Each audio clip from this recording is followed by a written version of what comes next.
চলে আসো আমাদের মহাগুরু। কিছুদিন আগে হুমায়ুন কবির সাহেব বলেছিলেন যে আমরা 70% মুসলমান, 30% বাঙালি আছি। আমি 30% হিন্দুদের কেটে ভাগীরথী জলে ভাসিয়ে দেব। তার উত্তরে আমি বলেছিলাম, আমি ভেবেছিলাম চিফ মিনিস্টার কিছু বলবেন, যেসব কথা বলতে নেই, কিন্তু উনি কিচ্ছু বলেন।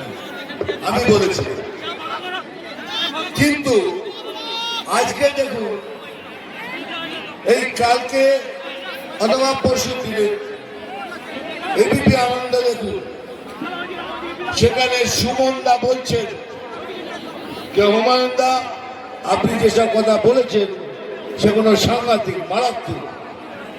70% মুসলমান, 30% মুসলমানকে কেটে ভাগীরথীর জলে ভাসিয়ে দেবে। তার উত্তরে হুমায়ুন দা কি বলেছেন জানেন? উনি বলেছেন এসব আমাকে নেত্রী বলেছে বলতে। জীবনের কথা হয়তো শুনুন, সেখানে শুনতে পাবেন। কিন্তু একটা কথা বলে রাখি, এখন সময় এসছে, এটা আমাদের বাংলা, এই বাংলাতে আমাদেরই থাকতে হবে।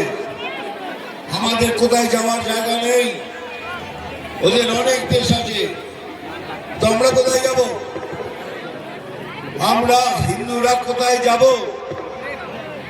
সেই জন্যই বলছি, এইবার সবাই মিলে এক ছাতার নিচে এসে বিজেপিকে ভোট করুন। তাহলে বিজেপি একমাত্র পার্টি যারা লড়ে ক্ষমতায় আসলে পরে আপনাদের সবাইকে রক্ষা করতে পারে। সেই জন্যই বলছি বারবার, সবাই একত্রিত হন। এত সোজা নয় বাংলাকে বাংলাদেশ করে দেওয়া। যতক্ষণ এই শরীরে এক বিন্দু রক্ত আছে, कोई माई का लाल ये नहीं कर सकता।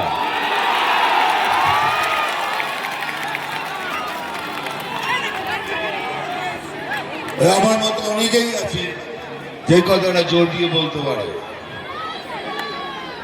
আপনি কাশ্মীর ফাইলস বিচার তো দেখি হোগি, ওখানে কি হয়েছে কাশ্মীরে? কাশ্মীরের হিন্দুদের, হিন্দু ব্রাহ্মণদের ওখান থেকে তাড়িয়ে দেওয়া হয়েছে। আমাদের সাথে হয়, তাহলে আমরা কোথায় যাব? কোথায় যাব? আমরা সব জায়গায় দাদাগিরি চলছে।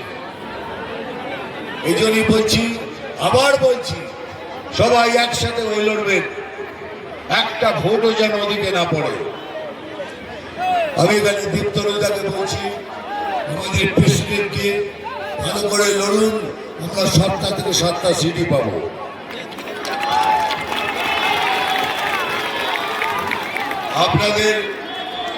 আপনাদের এমএলএ যিনি আসেন পোদ্দার সাহেব, উনি খুবই ভালো লোক, ভালো কাজ করেন।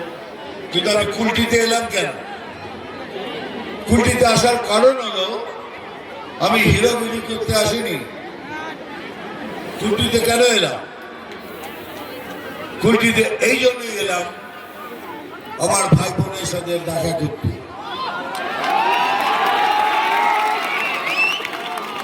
আপনার আমার ভাই বোন বন্ধু, আমি তাদের তো দেখা করতেই পারি। ভালো কেন, কি হলো? 1000 টাকা করে তো লক্ষ্মীর ভান্ডার পাচ্ছিস? বলো পাচ্ছি। একবার যদি লিমিটটা ক্রস করি, পুলিশ 1000 টাকার চেনে নেয়, সেইটাই ফেরত দেয় আমাদের বাড়িতে। এই হলো লক্ষ্মী ভান্ডার, আপনার থেকে নিচ্ছে, আপনারই পয়সা আপনাকে ফেরত দিচ্ছে। কিন্তু লক্ষ্মী ভান্ডার ভালো, নেবেন, দিলে ছাড়বেন না, ওটা আপনাদেরই পয়সা, আপনাদেরই পয়সা ফেরত দিচ্ছে, কেউ ছাড়বে না। আর একটা কথা লাস্ট বলছি, যে আপনারা অনেকক্ষণ ধরে বসে আছেন, জীবনে অনেক কষ্ট করে আমি বড় হয়েছি, আমি কষ্টটা জানি। এই তো বারবার ইশারা করছিস, চশমা খোল, চশমা খোল, এই যে ইশারা করবি না, করবো না। এই যে কতবার করে আমি বলছি, যে সেটা ভালো করে শুনুন। কষ্ট তো আমাদের ভাগ্যে লেখাই আছে। কেন আমরা বাংলা, পশ্চিম বাংলার লোক, আমরা গরিব লোক, আমাদের কষ্ট ভাগ্যে লেখা আছে, আমরা কষ্ট করতে রাজি আছি। কিন্তু দুর্নীতি করে যারা যারা নিজের মহল তৈরি করলো, সেই মহলে লোকেদের থাকার অধিকার নেই। সেই মহল কতদিন থাকে সেটা বিজেপি জিন্দাবাদ, বিজেপি জিন্দাবাদ। সবাইকে আজকের এই এত ঐতিহাসিক জনসভায় আপনাদের আসার জন্য সকলকে ধন্যবাদ। এই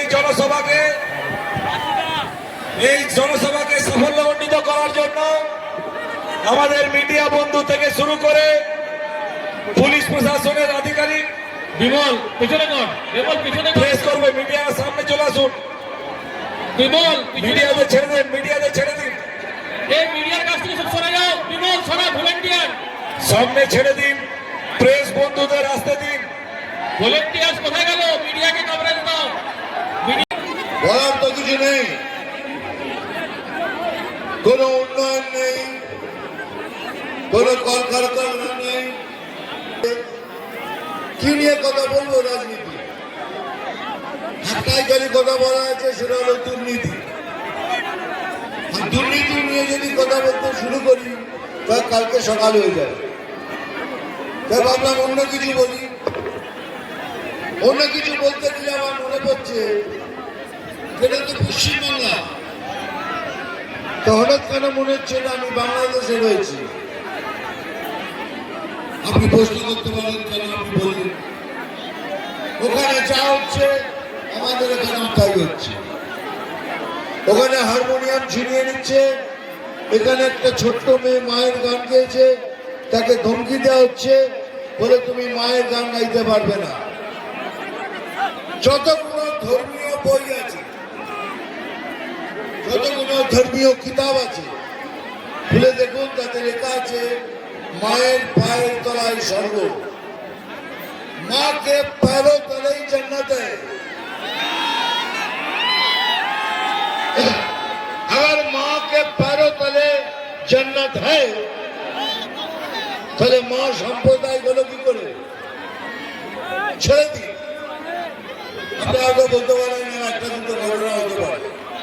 এই দুদিন আগে মধুবন্দী বলে একটি মেয়ে লালন ফকিরের মেলা গিয়ে গান গাইতে গেছিল, তাকে পর্যন্ত ধরে ধমকি দেওয়া হয়েছে, এইসব গান গাইবে না, মায়ের গান গাইতে পারবে না। বুঝে দেখুন, এটা আমাদের পশ্চিম বাংলা, সেখানে আমাদের বলছে আমরা মায়ের গান গাইতে পারবো না। কিছুদিন আগে সেটাকে পুড়িয়ে মেরে দেয়, হিন্দু জাগরণ মঞ্চ থেকে একটা প্রতিবাদ করা হয়েছিল, তাতে পুলিশে লাঠিচার্জ করে কতজনকে আহত করেছে, 18 জনকে গ্রেপ্তার করেছে, তার মধ্যে 7 জন মহিলা ছিলেন। তাহলে কি আমরা প্রতিবাদও করতে পারবো না? আমাদের হিন্দুদের ওপর যদি আঘাত আনে তার পিছনে প্রতিবাদও করতে পারবো না? না, আপনি পারবেন না। কারণ এই ধরনেরই আদেশ ওপর থেকে সবাইকে দেওয়া হয়েছে। বিজেপি মুসলমানের বিরুদ্ধে নয়, আবার বলছি, বিজেপি মুসলমানের বিরুদ্ধে নয়, বিজেপি ভারতীয় মুসলমানের বিরুদ্ধে নয়। কিন্তু বিজেপি যারা ভারতে থেকে ভারতের ক্ষতি করে, ক্ষতি ভাবে, সেই সব মুসলমানের বিরুদ্ধে। সেটাই হলো একমাত্র ব্যাপার। আমি জল ঢোড়াও নই, বেলে বোড়াও নই, আমি চাঁদ কখনো।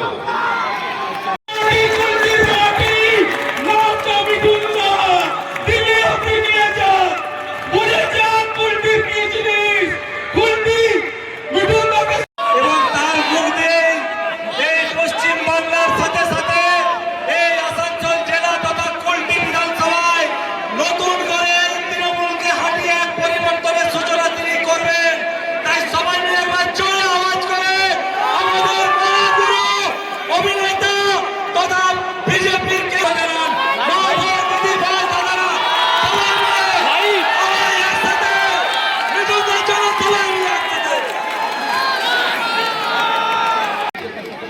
নাম তুফান। বছরে এক আধবার আসি, যখন আসি তখন প্রলয় ঘটে, আর যখন যাই নিজেকে যারা ভগবান মনে করেন তারা তাদের অস্তিত্ব খুঁজে বেড়ায়। জয় হিন্দ, বন্দে মাতরম।